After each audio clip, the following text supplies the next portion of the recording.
Bonjour à tous, prenons un moment aujourd'hui pour continuer à lire et méditer le volume 9 du Livre du Ciel de Luisa Piccarreta. Au nom du Père qui me crée, du Fils qui me sauve et du Saint-Esprit qui me sanctifie. Amen. Jésus, une fois de plus, nous entrons en toi, dans ta divine volonté, nous nous fondons en toi, nous nous immergeons dans ton acte unique et éternel d'amour, ce grand bain de ta lumière où il y a absolument tout. Nous nous gorgeons de toi, nous nous remplissons de toi, nous nous consumons en toi. En toi, Jésus, nous perdons le néant que nous sommes, nous fusionnons nos volontés dans la tienne, nous te les donnons, nous venons les déposer là, nos volontés, au pied du trône de l'Éternel. Nous les attachons avec la volonté de Maman Marie et nous te supplions, d'où Jésus, est bien de te servir de nos volontés comme de marchepied, comme fondation pour établir ton royaume en nos cœurs. D'où Jésus, nous nous abandonnons entre tes bras comme des tout petits. Nous voulons vraiment, Jésus, être comme ces petits enfants et te faire confiance, te dire à chaque instant ce que tu veux, je le veux moi aussi, tout accueillir comme venant de tes adorables mains.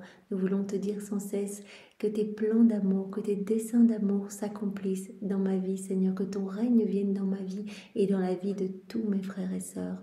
D'où Jésus, nous voulons te serrer contre nos cœurs et te dire comme tous les jours que tu es important pour nous, que nous avons besoin de toi.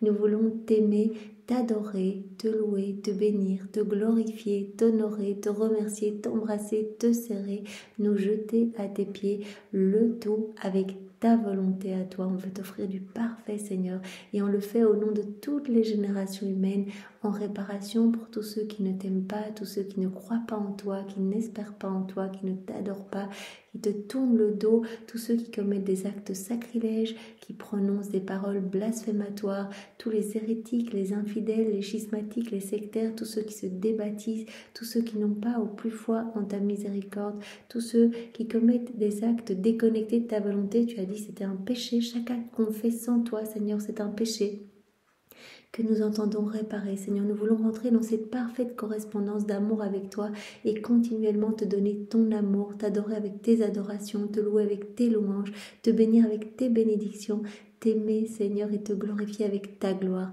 C'est ce que nous entendons faire, Seigneur, pour réparer.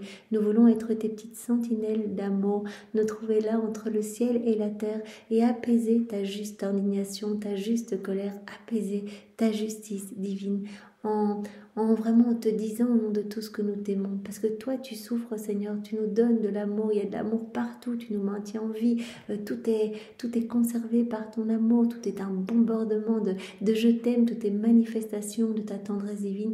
Et tes enfants ne le voient pas, pire, ils sont comme des usurpateurs, des voleurs, parce qu'ils se servent de chaque élément créé, mais sans voir cette activité divine qu'il y a derrière. Et ils en arrivent même à dire mais est-ce qu'il existe un Dieu, etc., avec tout ce qui arrive, et toi tu es là tout brûlant d'amour et tout n'est que stratagème d'amour pour essayer de les ramener à ton cœur. Alors Seigneur, voilà, nous sommes là et nous entendons te dire au nom de tous que vraiment tu es merveilleux et nous voulons te laisser le champ libre complet dans nos cœurs. Nous t'en ouvrons grand les portes, Seigneur, au nom de tous. Voilà, on t'ouvre chaque cœur et on te dit viens, Seigneur Jésus, viens avec ton trône, avec ton royaume, avec tes actes divins, avec tes attributs divins, viens avec ta maman, avec ton Père, l'Esprit Saint, établis-toi définitivement en nous, prends les commandes, les rênes de nos vies, Seigneur, que ce soit toi qui fasses tout, absolument tout en nous, jusqu'à nos derniers souffles.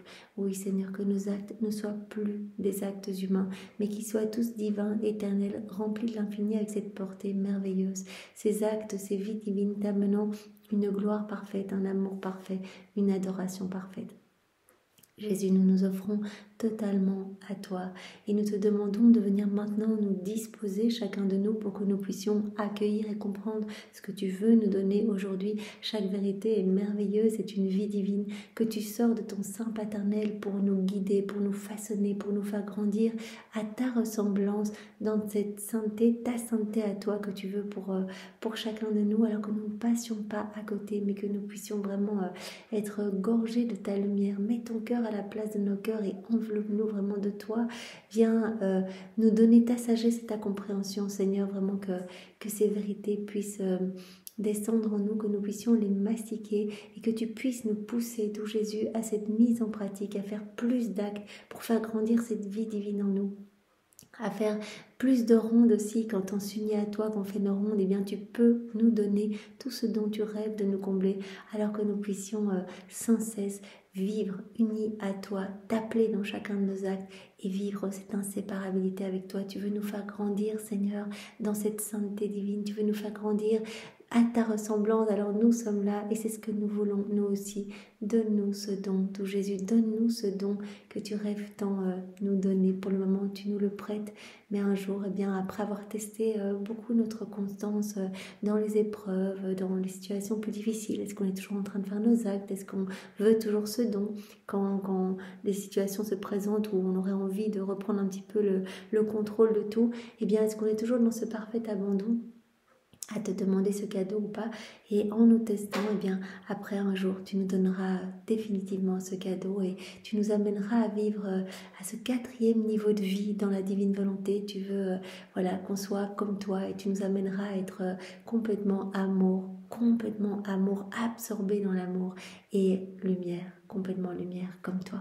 On ne pourra s'unir à toi dans le ciel que quand on sera exactement comme toi. Donc voilà, tu nous donnes acte après acte la possibilité eh bien, de devenir un peu plus amour, parce qu'à chaque fois tu dilènes notre cœur pour nous donner plus de ton amour, tu élargis les frontières de ton royaume en nous, donc c'est juste magnifique. On commence déjà à vivre la vie des bienheureux ici-bas. Comme tu l'as dit, l'âme qui vit dans la divine volonté, elle est béatifiée déjà par avance. Chaque fois qu'on fait un acte, on est parfaitement saint, on reçoit tous les sacrements, tous les fruits des sacrements, il y a tout dans notre acte, tous les saints viennent s'y déverser, la Vierge Marie, même la Trinité s'y reproduit, il y a toute la création, il y a absolument tout, notre acte est complet et parfait.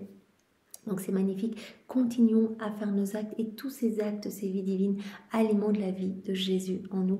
Donc nous allons acquérir de plus en plus le tempérament même de Jésus, sa personnalité en fait. On en arrivera à ne plus nous reconnaître nous-mêmes, ça va être ça en fait, comme Jésus nous l'a dit, c'est ça le fruit des bonnes communions.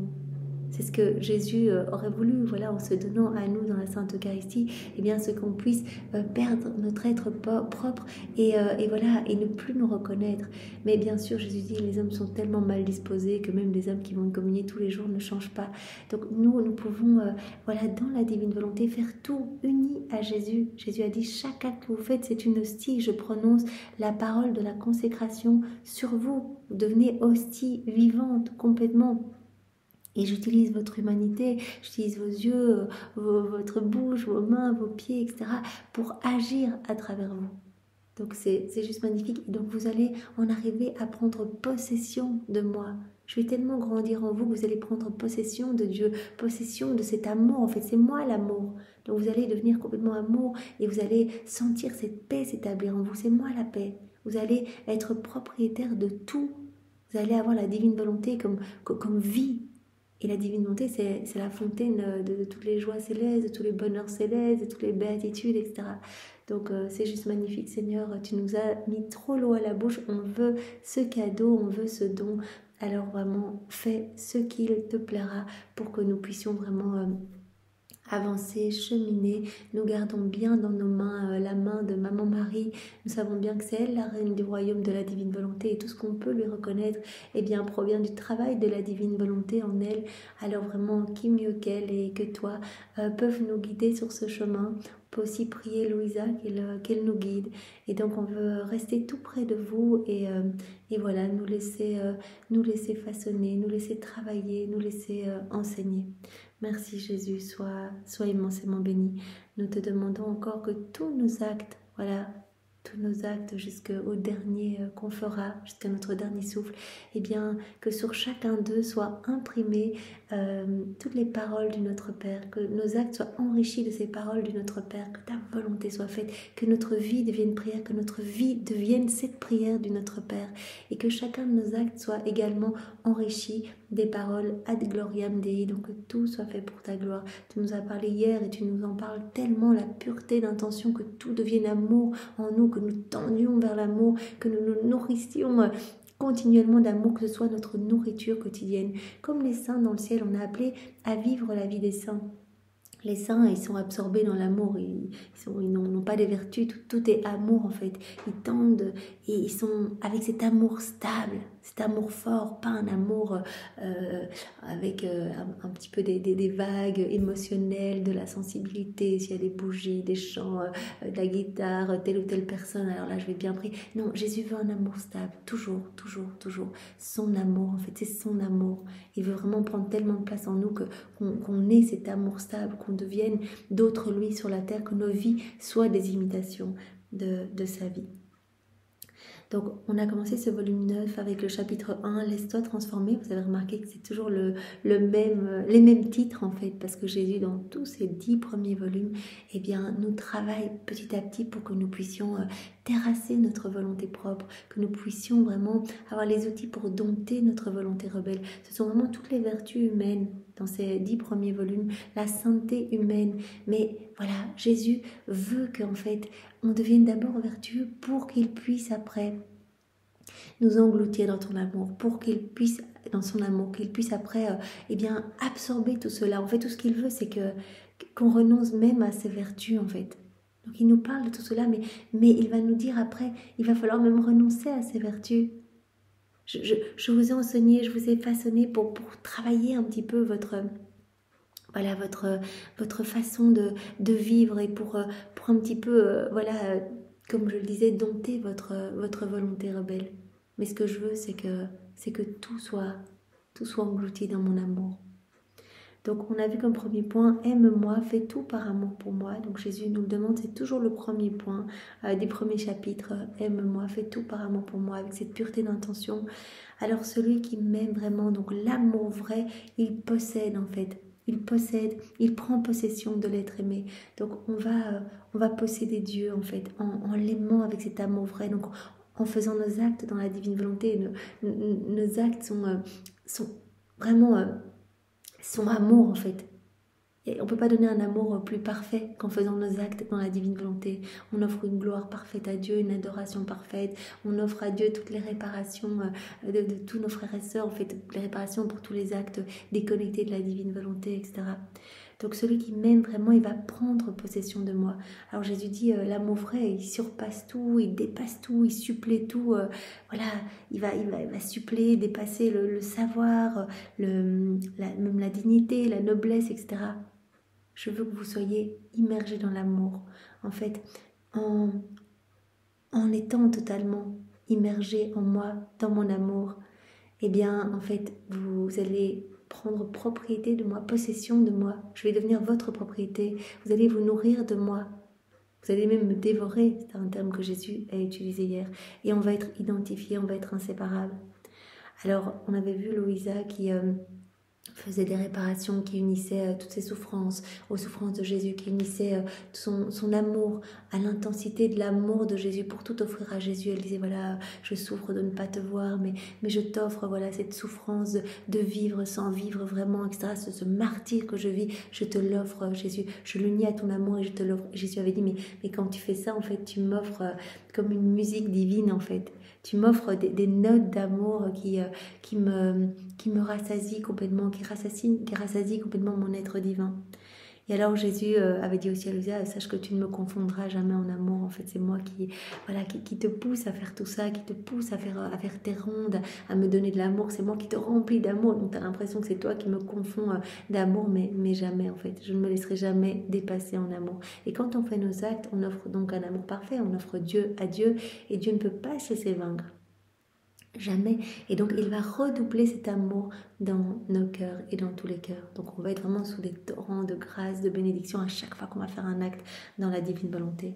Alors, Jésus nous avait dit aussi, tout ce que tu fais uni à moi, apparemment pour moi, eh bien, cela entre en moi. Cela est transformé en mes propres travaux, mes propres œuvres. Parce que Louisa disait, mais tout ce que j'ai fait dans le passé, toutes mes souffrances, voilà, tous ces grands sacrifices... En fait, tout ce que j'ai fait par amour pour toi, là, t'as tout oublié, Jésus, ça vaut plus rien. Et Jésus a dit non, quand tu fais uni à moi, par amour pour moi, ça rentre en moi. Et donc, ça devient, c'est transformé comme en mes propres œuvres. Donc, ça devient, comme mes travaux à moi, qui ne s'arrêtent jamais, qui produisent du bien pour tous. Alors, Jésus avait dit également à Louisa, l'amour vrai, il purifie tout. Donc, l'amour vrai... vient retirer la crainte, les doutes. Il triomphe de tout, il atteint tout. Alors Jésus avait dit à Louisa, continue de m'aimer, cela transforme ton âme en moi-même. Donc vraiment, quand il nous parle de cet amour, il nous parle de l'amour vrai, de son amour à lui, son amour agapé. Donc continue à m'aimer avec cet amour vrai, continue à faire tes actes et cela te transforme en moi-même. Et Jésus avait dit, plus tu vas faire des choses par amour pour moi, plus ton âme va se gorger de lumière, va devenir lumineuse. Vous vous rappelez le confesseur de Louisa qui était décédé et Louisa priait pour lui. Et Jésus avait dit, mais moi je ne regarde pas tant au sacrifice, je regarde simplement si l'âme est vraiment unie à moi, si elle est unie à moi et qu'elle fait des choses par amour pour moi. Et donc Louisa avait dit, mais où est mon confesseur? Est-ce qu'il est, il est avec toi déjà ou il est au purgatoire? Et Jésus avait dit, il est au purgatoire, mais il nage dans une lumière énorme. Mais comment c'est possible au purgatoire d'avoir de la lumière, etc. Jésus avait dit, mais c'est de la lumière qu'il a reçue en fait, en faisant tous les actes par amour pour moi sur la terre. Donc voilà, il a acquis comme un gage cette lumière et cette lumière, eh bien, il la gardera pour l'éternité. Donc tout ce qu'on fait vraiment par amour pour Jésus, uni à Jésus, chaque acte qu'on fait dans la divine volonté, en fait, voilà, ça va gorger notre âme de plus de lumière. Et on sait, chaque acte, c'est comme un soleil étincelant qui vient amener voilà, des cadeaux dans toutes les âmes, qui amène de la joie, des béatitudes pour tout le ciel, qui amène un rafraîchissement pour les âmes du purgatoire, une gloire nouvelle pour la Trinité, même un certain rafraîchissement pour les éléments créés. Donc voilà, c'est très beau. Donc Jésus nous dit, aime-moi, fais tout par amour pour moi, deviens amour. En fait, Jésus veut qu'on devienne comme lui. Donc tout ce qu'il nous demande, en fait, eh bien, il va petit à petit nous le donner. Si on est persévérant, qu'on fait nos actes avec constance, qu'on continue à faire nos actes, donc on continue notre envol dans le soleil de la divine volonté, hein, comme Jésus le demande tout le temps à Louisa, eh bien, en fait, on va être transformé par ses mains divines. En fait, c'est lui qui vient nous façonner, c'est lui qui vient retirer de notre cœur tout ce qui résulte de notre volonté propre. Donc, il va vraiment nous transformer en lui, en fait. Et puisqu'il va prendre de plus en plus de place en nous par les actes que nous allons faire. Donc, les actes que nous allons faire étant comme de la nourriture pour alimenter cette vie d'amour. Donc on va aimer de plus en plus Jésus, on va grandir de plus en plus en intimité avec lui. Il nous l'a dit, hein, j'entrelace vos cœurs à mon cœur, en fait. À chaque acte que vous faites, je rajoute des chaînes de lumière, des liens de filiation, des liens de paternité. C'est très beau. Alors on va voir aujourd'hui le point 2. Garde tes yeux fixés sur moi. Donc toujours dans ce chapitre 1, laisse-toi transformer. Garde tes yeux fixés sur moi. C'est quelque chose que Jésus nous a déjà dit beaucoup dans les volumes précédents. Avec comme premier point, développe une vie contemplative. Vous vous rappelez, Maman Marie nous a déjà dit ça, le secret du bonheur, c'est de garder toujours nos yeux fixés sur Jésus. C'est de considérer qu'il n'y a que lui et nous ici-bas. Donc des choses difficiles nous arrivent, eh bien voilà, remercions Jésus en disant voilà, tu autorises ça pour que je puisse grandir dans cette ressemblance avec toi. Voilà, je vois à travers ces personnes qui me calomnient, eh bien j'entends ta douce voix me dire ma fille, je veux que tu souffres un peu parce que je veux nettoyer ton âme, je veux leur donner, je veux ressusciter des choses en toi, etc. Et s'il nous arrive des bonnes choses, eh bien voir Jésus partout, des personnes qui nous réconfortent, etc. Donc voir Jésus partout, mais le voir aussi souffrant, chacun de nos frères et sœurs. Voir quand des personnes se disputent ou qu'on entend des vilaines choses dans l'actualité, c'est Jésus qui souffre, qui est écrasé. Jésus est en chacun de nous, mais les hommes en vivant dans leur volonté propre, en se reconnaissant eux-mêmes, en cherchant vraiment à se mettre en avant, etc. Ils étouffent Jésus, ils écrasent Jésus. Jésus a dit, je suis la divine volonté, je suis sur la croix dans les cœurs, je souffre. On ne me laisse pas agir, on me lie les mains. On étouffe cette vie divine. Voilà, dans les cœurs, je suis complètement rendue esclave de ma volonté propre, comme je souffre. Donc voilà, Marie avait dit, le secret du vrai bonheur, c'est voir Jésus partout. Plutôt que voir la personne qui te parle, vois Jésus qui est en train de souffrir. Voilà, dans cette personne, console Jésus, donne-lui de la réparation. Ça va être un job temps plein en fait, d'être tout le temps à l'affût pour consoler Jésus, pour lui donner ce que les autres ne lui donnent pas, pour faire nos actes. Voilà, et en nous, pour l'alimenter, le faire grandir. On a notre bébé Jésus, donc un bébé, il a besoin d'être alimenté tout le temps. On ne peut pas laisser un bébé comme ça une journée sans manger. Donc, faisons nos actes, soyons constants, gardons nos yeux sur Jésus. Et Marie avait dit, eh bien, c'est ça la vie contemplative. Garde tes yeux sur Jésus qui est en toi. Tout le temps, regarde-le. Donc ne te préoccupe pas du monde, regarde Jésus et occupe-toi de Jésus. Je veux déverser en toi ma maternité pour que tu sois une bonne mère pour Jésus. et pour tes frères et sœurs. Alors comme premier point, donc développe une vie contemplative à la date du 8 mai 1909.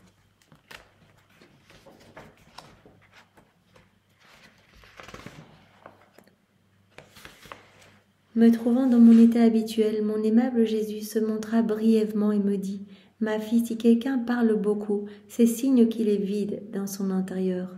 Tandis que celui qui est rempli de Dieu, trouvant plus de plaisir dans son intérieur, ne veut pas perdre ce plaisir et ne parle que par nécessité. » Donc si on parle beaucoup de la pluie, du beau temps, qu'on aime en fait se plonger dans les mondanités, on ne prend pas bien soin de Jésus.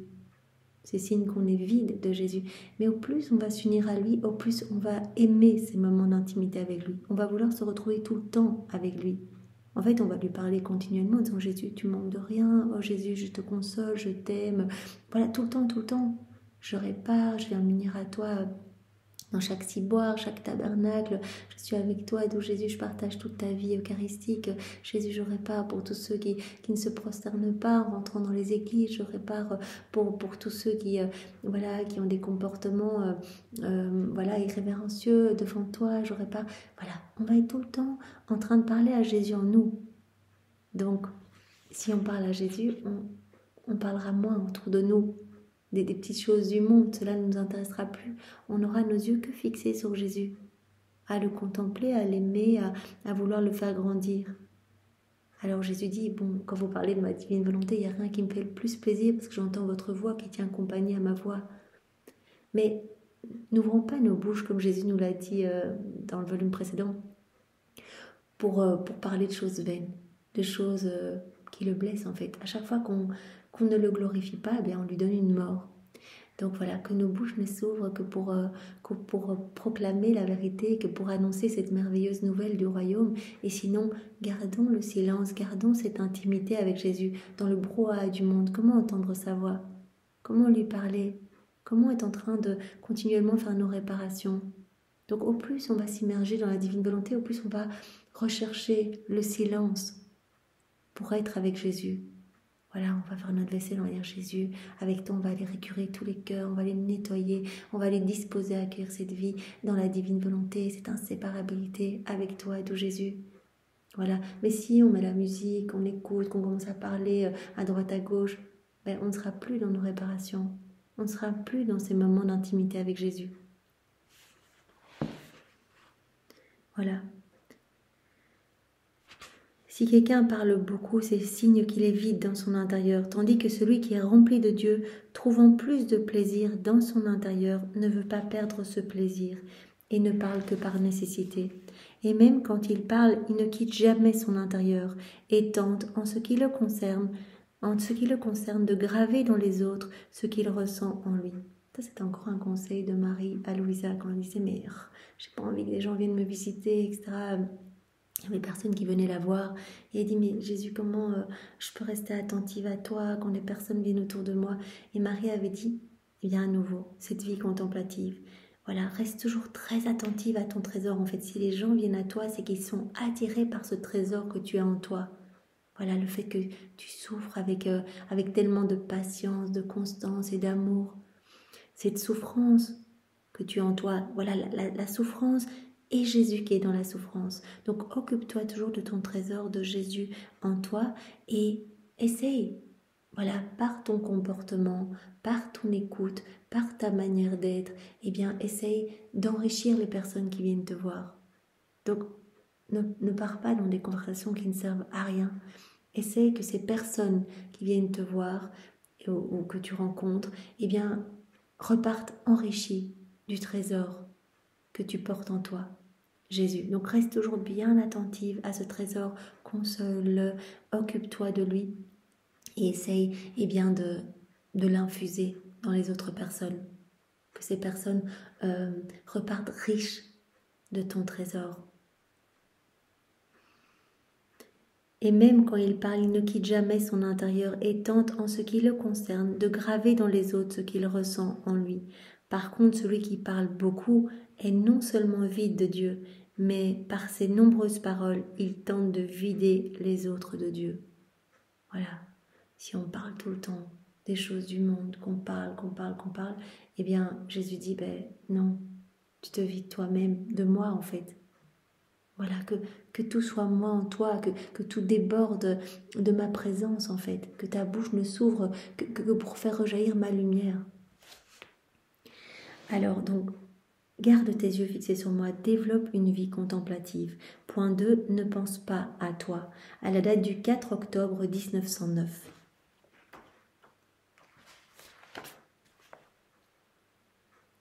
Je poursuivais dans mon état d'affliction à cause de la perte de mon bon Jésus, et comme à l'accoutumée, j'étais complètement occupée à méditer sur les heures de la Passion.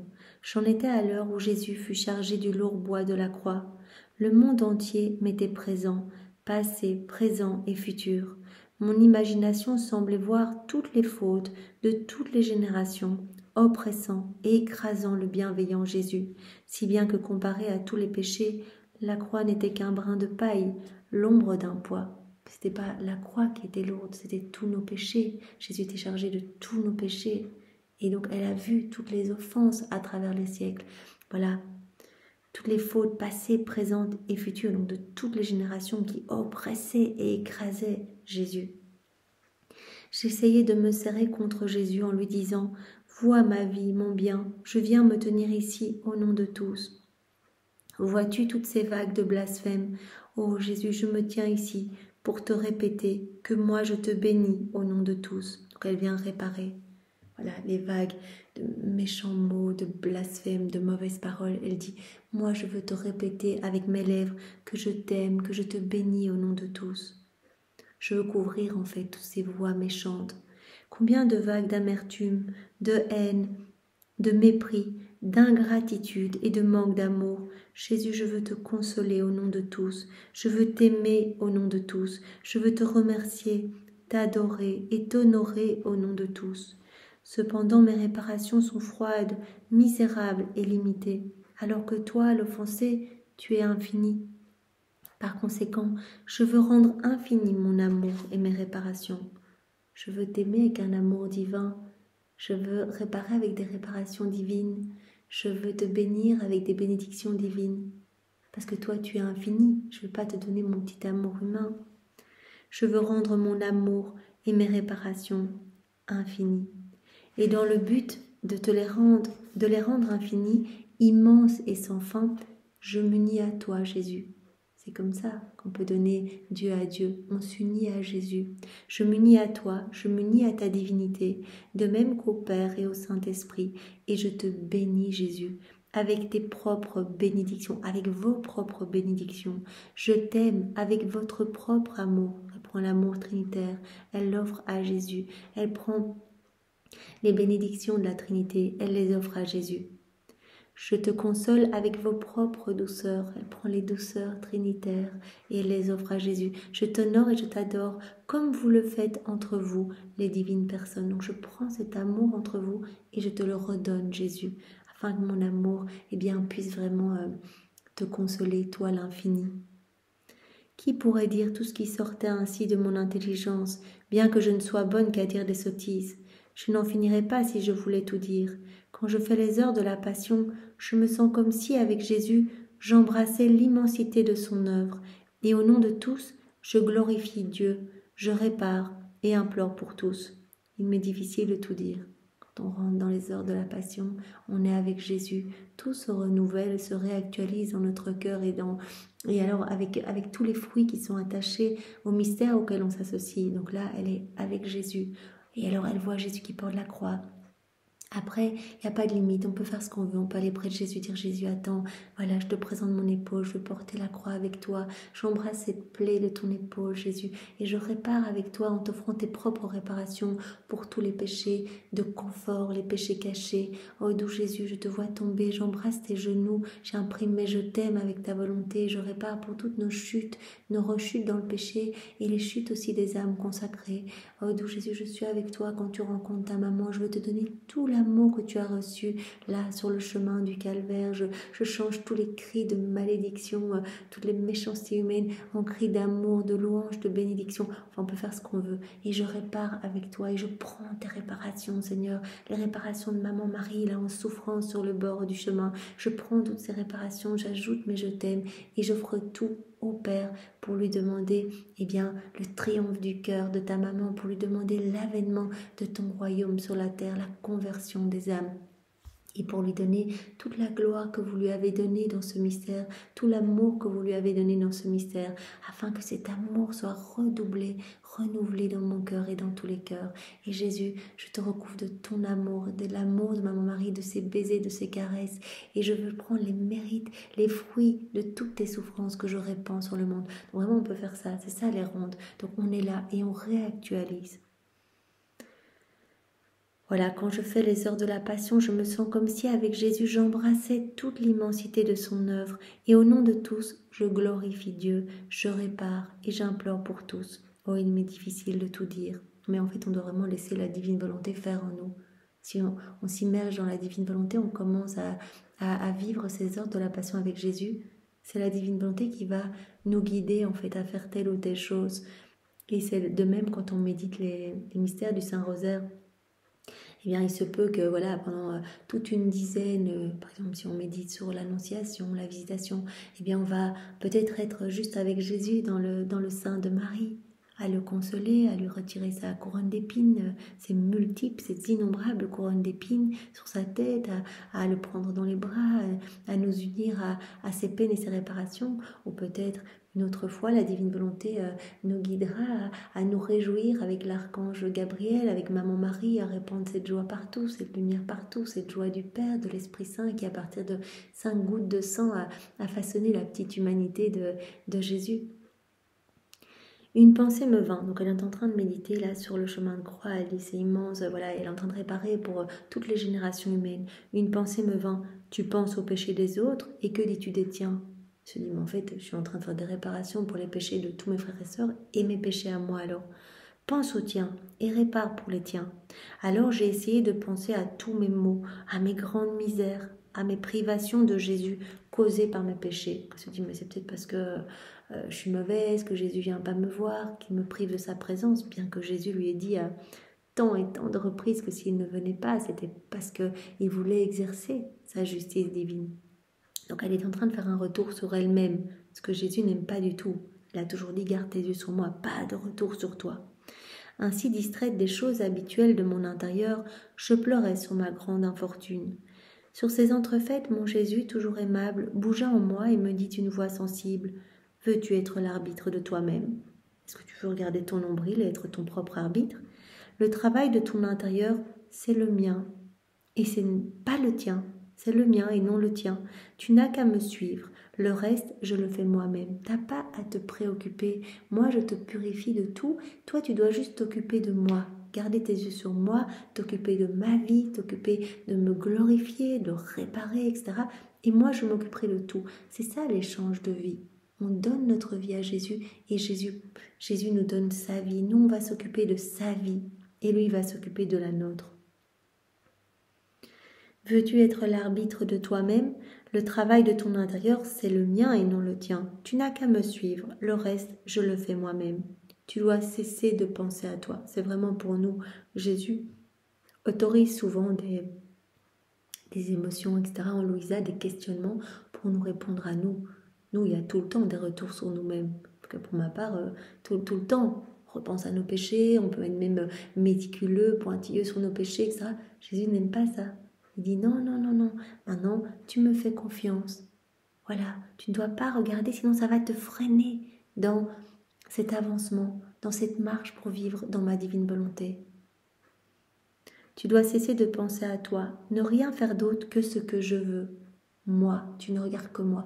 Et c'est vrai qu'au plus on va avancer dans la divine volonté, c'est ce que Jésus nous a dit, au moins on va se préoccuper de nous-mêmes.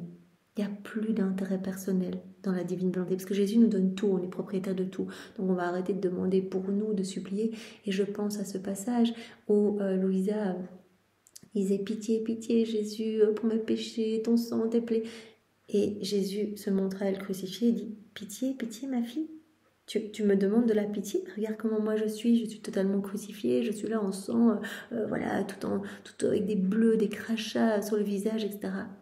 Occupe-toi de moi, ne t'occupe pas de toi-même. Je te rendrai sainte, tu peux être plus sainte en un acte fait dans la divine volonté que si tu essaies toute ta vie par toi-même d'acquérir cette sainteté. Et je te donnerai ma sainteté à moi, en plus, pas une sainteté humaine, vraiment difficilement, qu'on acquiert par l'exercice de vertu, mais de manière difficile, il faut bien le dire.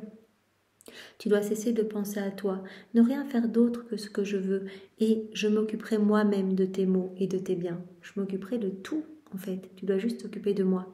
Qui peut te faire le plus de bien, toi ou moi? Il se montra mécontent. Jésus n'aime pas quand il y a des retours sur nous-mêmes. Il veut nous faire progresser. C'est sa vie qui grandit en nous. Donc on peut pas, dès qu'on s'attarde sur nous, on freine en fait. On fait plus d'actes. C'est comme si on avait quitté sa divine volonté.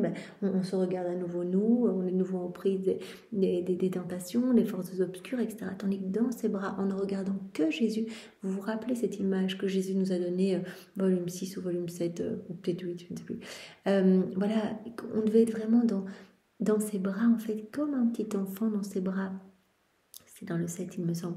On doit être comme un petit garçon qui ne se préoccupe que de regarder son père. Et le père va s'occuper de tout pour l'enfant. Si l'enfant crache un peu son lait, etc., le père va le nettoyer, le père va s'occuper de tout. L'enfant n'a pas à se préoccuper de cela. Il doit juste sourire à son père. Et son père sera honoré, se sentira aimé, se sentira glorifié d'avoir un fils qu'il aime comme ça. Donc nous, on doit reprendre cette place d'enfant de Dieu, garder nos yeux sur notre Créateur et l'aimer tout le temps, le glorifier. Ce que Jésus a fait pour son Père, on doit maintenant le faire pour lui. Il a passé toute sa vie à remercier son Père, à réparer, à donner à son Père ce que les hommes auraient dû lui donner s'il n'y avait pas eu cette chute d'Adam. Donc nous, on doit faire de même avec Jésus, tout le temps, réparer. Voilà, si on entend des choses mauvaises, hop, on les plonge dans la divine volonté, on les refait pour ne donner qu'adoration, louange et bénédiction à Jésus au nom de tous. Les bonnes choses, eh bien voilà, on peut également donner toute la gloire à la Trinité que ces bonnes choses auraient donné si elles avaient été faites dans la divine volonté. Ou on les réactualise, on vient les déposer au pied du trône de l'Éternel, comme les actes des saints, etc., pour donner une gloire nouvelle à la Trinité. Et une gloire accidentelle à tous les saints qui ont fait ces actes. Donc voilà, ne pense pas à toi, ne fais rien d'autre que ce que je veux. Je m'occuperai moi-même de tout pour toi, de tous tes maux et de tous tes biens. Qui peut te faire le plus de bien, toi ou moi? Il se montra mécontent. Ainsi je me suis mise à le suivre. Par après, arriver à un autre point du chemin du calvaire, donc elle continue là à faire à cette heure de la passion où elle accompagne Jésus, arriver à un autre point du chemin du calvaire où plus que jamais je pénétrais dans les diverses intentions de Jésus, une pensée me vint. Non seulement tu dois arrêter de penser à te sanctifier, mais aussi arrêter de penser à être sauvé. Ne vois-tu pas que par toi-même tu n'es bonne à rien? Se dit, mais je dois arrêter de penser à me sanctifier, mais je dois aussi arrêter de penser à me sauver. Dis-moi, par moi-même, je suis bonne à rien. Quel bien peux-tu obtenir en faisant cela pour les autres? Hop, de nouveau, elle n'est plus les yeux sur Jésus. Elle dit, mais quel bien je peux obtenir en faisant tout ça, toutes ces réparations? Moi-même, je suis bonne à rien. Je le fais pour les autres. Quel bien je peux obtenir pour les autres? M'étant tournée vers Jésus, je lui dis, mon Jésus, ton sang, tes peines et ta croix, ne sont-ils pas pour moi aussi? J'ai été tellement méchante que par mes péchés, j'ai tout foulé aux pieds. Et ainsi, tu as tout épuisé pour moi. Vous voyez, là, Jésus veut nous répéter encore une fois ce message à travers Louisa, en autorisant à nouveau qu'elle dise, mais en fait, moi, je suis bonne à rien, quel bien je peux obtenir pour les autres, pourquoi je commence à faire ces prières? Elle dit, mais pitié, Jésus, par ton sang, tes peines, ta croix, que tout soit pour moi aussi, Jésus. Je suis tellement méchante, j'ai tout foulé aux pieds. Et ainsi tu as tout épuisé pour moi. De grâce, pardonne-moi, Jésus. Si tu ne veux pas me pardonner, laisse-moi ta volonté, et je serai contente, parce que ta volonté est tout pour moi. Je suis restée seule, sans toi, et toi seul peux savoir la perte que j'ai subie. Je n'ai personne, les créatures sans toi m'ennuient. Je me sens dans la prison de mon corps, comme une esclave enchaînée. Au moins, pitié, par pitié, ne m'enlève pas ta sainte volonté. Donc elle est en train de nouveau de faire des prières de pitié. Elle se regarde en disant, je souffre sans toi, ton sang, tes peines, ta croix, est-ce qu'ils ne sont pas pour moi? J'étais si méchante, j'ai tout... Voilà, j'ai tout foulé aux pieds, tu as tout épuisé pour moi, pitié, pitié, pitié. En pensant à cela, je me distrayais de nouveau de ma méditation.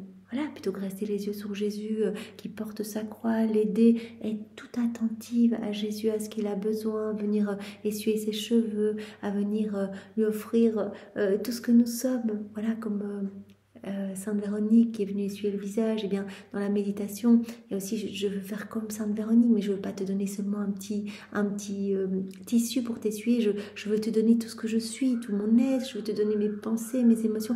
Donc restons attentifs à Jésus. Donc là, elle a de nouveau un petit retour, elle est distraite dans sa méditation. Je me distrayais de nouveau de ma méditation, et Jésus me dit d'une voix forte et imposante, tu ne veux pas arrêter ça? Veux-tu gâcher mon travail en toi? Est-ce que tu veux gâcher tout ce que je suis en train de faire en toi, en revenant chaque fois sur ton nombril? Je ne sais pas, c'est comme s'il avait fait taire ma pensée. Ensuite, j'ai tâché d'arrêter ça et de le suivre. Donc on avait vu aussi dans le volume précédent que voilà, Jésus disait, une âme qui vit dans la divine volonté, je m'occupe d'elle pour que vraiment les distractions ne viennent pas la gagner et prennent trop d'ampleur. Vous voyez, quand quelque chose arrive dans notre tête, quand on est dans une volonté propre, eh bien cela peut prendre vraiment de l'ampleur et cela peut voilà, devenir comme une espèce de grande boucle, on va y penser sans cesse, etc. Et on avait vu dans le volume précédent Jésus qui mettait ses mains comme ça pour empêcher les distractions d'entrer dans la tête de Louisa. Elle sentait que ces distractions voulaient arriver et Jésus disait non. Et avec ses mains, il repoussait ces distractions. Donc Jésus vient vraiment nous protéger, on est en sécurité de tout dans ses bras. Ici, il a autorisé 2 fois ces distractions pour nous répéter à 2 reprises, stop, on arrête de se regarder, on ne regarde que moi. Avance, tu m'empêches de travailler quand tu es distraite, quand tu te troubles, etc. Donc c'est un indicateur aussi. Voilà, si on ressent de l'agitation, si on commence à se poser des questions, si on est un petit peu en boucle dans notre tête, bah c'est qu'on n'est plus dans les bras de Jésus. Voilà, donc dans ses bras, il s'occupera de tout. Il demande uniquement qu'on s'occupe de lui et lui s'occupera de nous. Voilà, donc ne pense pas à toi. Point 3, ne pense pas non plus au passé. Ça sert à rien de ruminer ton passé comme ça. Voilà, reste attentive. Voilà, reste les yeux sur moi. Dans la divine volonté, il n'y a pas de passé, pas de futur. C'est l'éternel présent, donc voilà. Ne repense même pas à tes péchés du passé. Vous vous rappelez, on avait déjà vu des passages comme ça. Ça sert à rien. Tu les as déposés en confession, ça y est, ils sont déposés à ma miséricorde. Ça sert à rien en fait. Tu vas te préoccuper et tu vas perdre alors ce lien avec moi. Tu vas t'éloigner de moi. Et pendant que tu t'éloignes de moi et que tu te distrais et que tu te dissipes, en fait, les larmes continuent de couler sur mon visage. J'ai besoin d'appui, j'ai besoin d'âme consolatrice, j'ai besoin de pouvoir me reposer en toi, j'ai besoin de ton âme comme de mon paradis. Donc ne t'éloigne pas de moi, reste dans mes bras et occupe-toi de moi, garde tes yeux fixés sur moi. Ne pense pas au passé. À la date du 2 novembre 1909. Me trouvant dans mon état habituel, je pensais aux choses de mon passé. Le bon Jésus se montra brièvement et me dit « Ma fille, ne t'attarde pas au passé, parce que le passé est déjà en moi, et que t'y attarder pourrait te distraire. Ah, tu vas perdre du temps. Si tu savais ce que c'est perdre un acte dans la divine volonté, une ronde, une réparation, tu perds une tournée de l'éternel, donc arrête de regarder les choses du passé. Tu pourrais te distraire et t'amener à gâcher. Cela pourrait te distraire et t'amener à gâcher le petit bout de chemin qui te reste à parcourir. Ça pourrait ralentir ton pas. Par contre, en fixant toute ton attention uniquement sur le présent, tu auras plus de courage, tu te garderas plus étroitement lié à moi. Donc on avance petit à petit. On ne va pas regarder le passé et dire oh, tous ces moments dans le passé où j'ai fait tout ça, où je n'étais pas connectée à Jésus. Non, de toute façon, Jésus vient nous purifier et vient même refaire nos actes du passé. Voilà, quand on fait quelque chose, non seulement il appose son sceau divin, le sceau du divin fiat sur notre acte, comme une monnaie divine, notre acte devient comme faite d'or et est amené directement dans le ciel, dans les trésors célestes, mais Jésus va également apposer son sceau sur tous les actes similaires qu'on a fait dans le passé dans nos volontés propres. Donc je mange dans la divine volonté, donc cet acte va être divin, et toutes les fois dans le passé où j'ai mangé dans ma volonté propre, Jésus va venir y poser son sceau divin pour que toute ma vie se transforme. Donc arrêtons de rester dans le passé, accrochés même à des choses mauvaises qu'on aurait pu faire. on blesse Jésus en faisant ça et on perd du temps. Voilà, chaque acte peut sauver des âmes, peut tirer des âmes du chemin de la perdition, chaque acte peut amener des âmes au cœur de Jésus, les disposer à accueillir ce don de la vie dans la divine volonté. On embellit les générations humaines. On travaille à faire descendre ce royaume. C'est très important, donc ne perdons pas du temps. Jésus dit, ça peut ralentir ton pas, ça peut gâcher aussi le petit bout de chemin qu'il te reste à parcourir. Par contre, en restant bien dans le présent, en fixant ton attention uniquement sur le présent, tu auras plus de courage, tu te garderas plus étroitement lié à moi, tu avanceras davantage sur ton chemin et il n'y aura pas de danger que tu sois trompé. Voilà, avance, unis-toi à moi, reste dans le présent, ne te préoccupe de rien, garde tes yeux sur moi. Voilà. Alors, 4e point de ce 2e titre, ne te préoccupe pas non plus des commérages. Voilà, continue à faire le bien. Les commérages, les ragots, les gens qui parlent sur nous, etc. Là, Jésus va nous dire, ne te préoccupe pas, avance, continue à faire tes actes. À la date du 2 septembre 1910.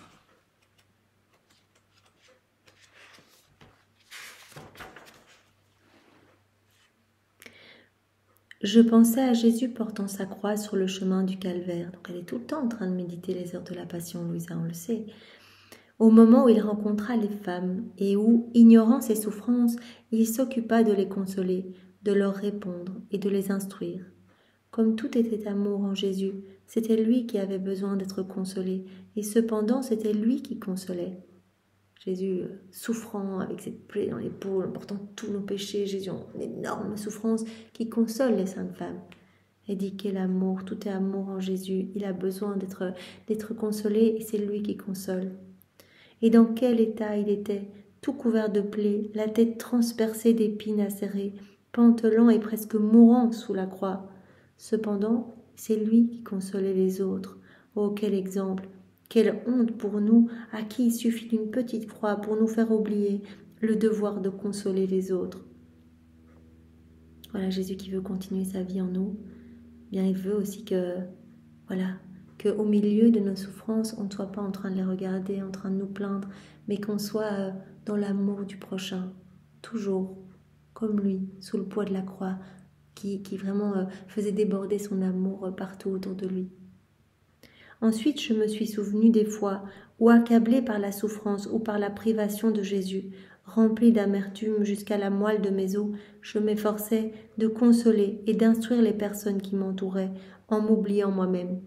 Et je me rappelle que j'ai déjà fait ça quand j'étais en souffrance, que je souffrais terriblement, que j'étais remplie d'amertume jusqu'à la moelle de mes os parce que je ne voyais pas Jésus. Et j'essayais d'instruire les personnes. Voilà, j'essayais de faire le bien autour de moi, de les consoler. Incité à cela par Jésus lui-même, afin de l'imiter en ce moment particulier de sa passion. Jésus veut continuer sa vie, sa passion en nous. Donc dans nos souffrances, pensons à n'être qu'amour, à ne pas nous plaindre et à continuer à avoir Jésus dans tous nos frères et sœurs et continuer à faire le bien, à faire ce que Jésus nous a demandé de faire. Puis je me suis mise à le remercier d'être maintenant libre et dispensée d'être entourée de personnes, à cause de l'obéissance qui me garde retirée, ce qui me permet de m'occuper de moi-même. Alors bougeant en moi, Jésus me dit, donc elle dit, mais je me rappelle quand toutes ces personnes venaient à moi pour me poser des questions et moi je les instruisais, malgré toute ma souffrance, je les instruisais. Elle dit, oh merci Seigneur, maman, par obéissance, les personnes ne peuvent plus venir, ne peuvent plus venir. Alors Jésus dit, ma fille, c'était un réconfort pour moi et je me sentais comme soulagée, surtout parce que ces femmes venaient vraiment pour me faire du bien. Tu sais, quand j'ai vu ces femmes sur le chemin du calvaire, en fait, ces femmes avaient vraiment une intention d'amour, elles pleuraient d'amour. Et donc, en fait, elles m'ont fait du bien. Voilà, elles venaient vraiment pour me faire du bien. En ces jours, il manque véritablement de ces personnes qui mettent le vrai esprit intérieur dans les âmes. Mais combien il manque aujourd'hui de personnes qui vont faire du bien aux autres. Il manque véritablement de ces personnes qui mettent le vrai esprit intérieur dans les âmes, qui vont les instruire, qui vont faire rayonner la vérité et les enrichir de cette vérité. Combien il en manque. Ne l'ayant pas en elles-mêmes, elles sont incapables de l'infuser dans les autres, cet esprit intérieur, ce vrai esprit intérieur. Elles ne peuvent pas l'infuser dans les autres puisqu'elles ne l'ont pas elles-mêmes. Ce sont des âmes susceptibles, scrupuleuses, frivoles, sans vrai détachement de tout et de tous. Cela produit des vertus stériles qui meurent avant d'éclore. Et il y en a qui croient faire progresser les âmes en prônant la minutie et le scrupule. Ils sont plutôt de vraies entraves pour les âmes. Mon amour reste à jeun avec eux. Donc Jésus se plaint bien qu'il y a peu d'âmes en fait qui font progresser les autres, qui vraiment mettent le vrai esprit intérieur dans les autres. Parce qu'en fait Jésus dit ces âmes n'ont pas ce vrai esprit intérieur, donc ne peuvent pas l'infuser chez d'autres. Et elles croient faire progresser les âmes, mais en fait elles enseignent la minutie, le scrupule, et ce sont des vraies entraves. Mon amour reste à jeun pour eux. Et donc il dit à Louisa, mais toi tu dois continuer ta mission. Toi je t'ai donné tellement de lumière que quand tu parles, en fait tu vas infuser cette lumière dans les autres. Quant à toi, comme je t'ai donné beaucoup de lumière sur les voies intérieures et que je t'ai fait comprendre la vérité sur les vraies vertus et le vrai amour, voilà, je t'ai donné tellement de lumière, tu as compris la vérité sur le vrai amour, sur les vraies vertus. Eh bien, je pouvais faire avec toi, par ta bouche, je pouvais faire comprendre aux personnes qui venaient, aux autres, la vérité sur les vrais chemins des vertus. Et je m'en réjouissais. Donc, j'aimais bien quand les personnes venaient te voir et que tu leur parlais. Voilà, parce que j'ai mis tellement de lumière en toi que cette lumière se diffusait. Je lui dis, mais Jésus très saint, après le grand sacrifice que j'avais fait, elle se dit, mais je me rappelle, même quand j'étais au milieu de toutes ces souffrances, des gens venaient me voir et je les instruisais, etc. Et Jésus dit, mais j'aimais trop, parce que c'est ma lumière qui rayonnait. En fait, tout ce que j'avais mis comme lumière en toi, eh bien, tu le répandais dans les cœurs. Voilà. Jésus très saint, après ce grand sacrifice que j'avais fait, donc ces gens s'en allaient pourtant faire du commérage. Ils allaient parler de moi, faire du commérage, parler de ce qu'ils avaient vécu quand ils venaient me parler à mon chevet, etc. Ils s'en allaient faire du commérage. Et l'obéissance a justement interdit la venue de ces gens. Jésus dit, voilà l'erreur. Prêtez attention au commérage et non pas au bien que l'on doit faire. Donc Jésus nous donne à chacun, voilà, dans nos petites limites, des petites missions pour vraiment faire avancer son royaume, pour faire descendre son royaume sur la terre. Et Jésus nous dit à travers Louisa, voilà, je vous donnerai toutes les grâces nécessaires, toute la lumière nécessaire pour que vraiment, voilà, cela puisse toucher les cœurs. Mais vous ne devez pas faire attention au commérage, vous ne devez pas faire attention à ce qu'on va dire de vous. C'est la grande erreur.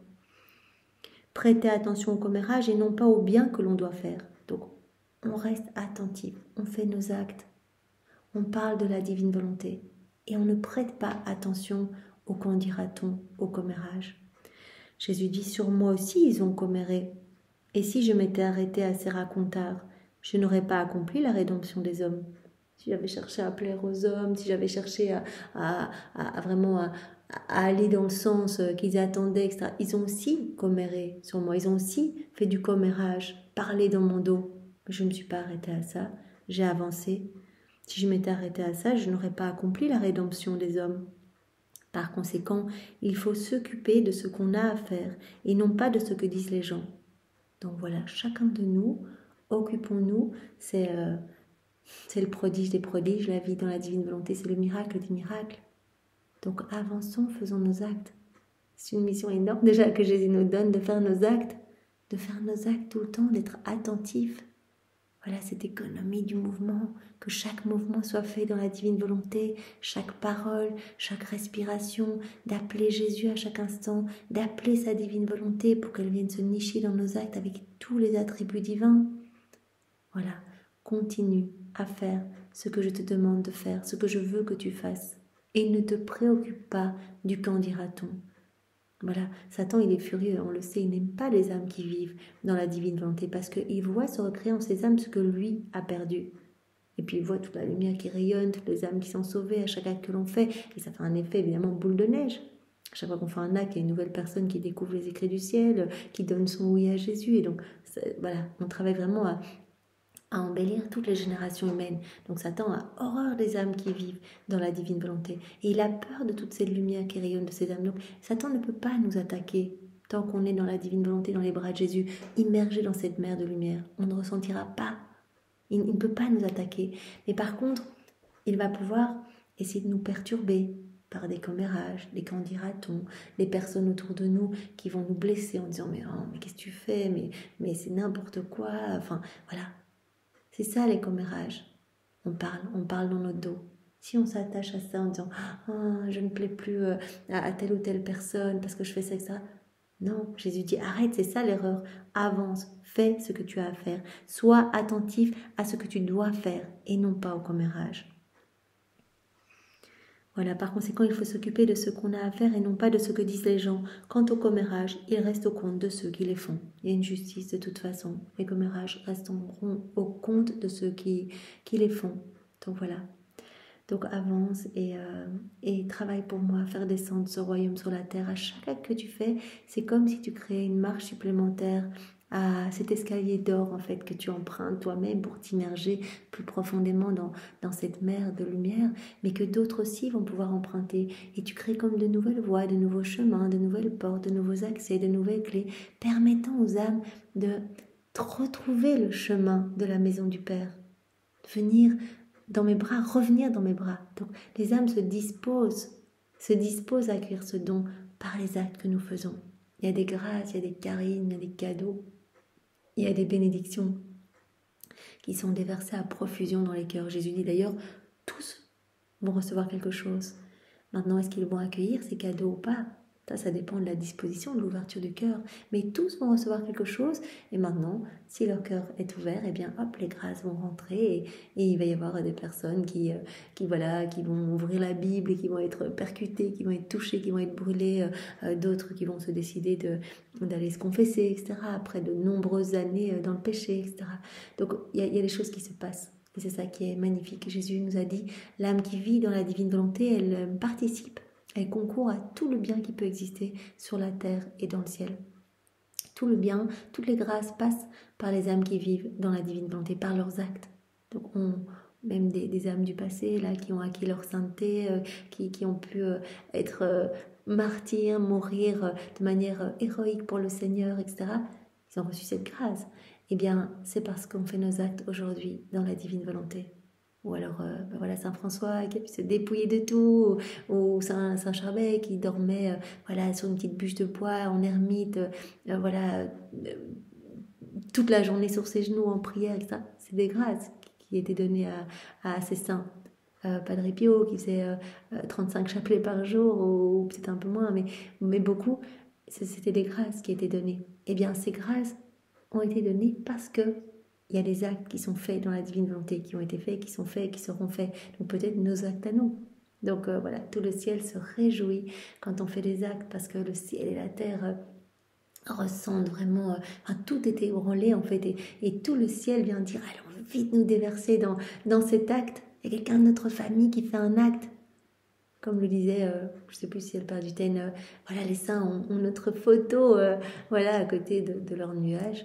Et ils disent, allez, s'il te plaît, il faut encore un acte, c'est tellement beau. Et chaque fois, c'est la fête. Et ils préparent des buffets de noces dans le ciel, etc. Et vraiment, ils reçoivent. Voilà.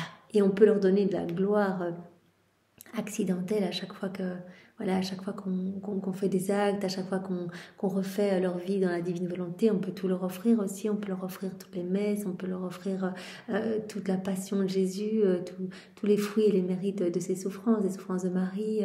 On peut leur offrir tous les actes de Maman Marie, enfin on peut tout leur offrir. Donc c'est juste tellement magnifique, c'est tellement grand cette vie dans la divine volonté. Ne nous laissons pas distraire, gardons nos yeux sur Jésus, avançons, occupons-nous de lui et consolons-le par nos actes, réparons, et lui s'occupera vraiment de nous, de notre vie, de nous sanctifier, de nous purifier. Seigneur, merci, sois béni. On va arrêter ici pour aujourd'hui, pour te remercier Jésus pour tout ce que tu as déjà fait pour chacun de nous, ce que tu fais, ce que tu feras, pour te remercier pour ta maman, pour ces écrits du ciel, pour la manière dont tu nous enseignes et que tu nous rapproches de toi.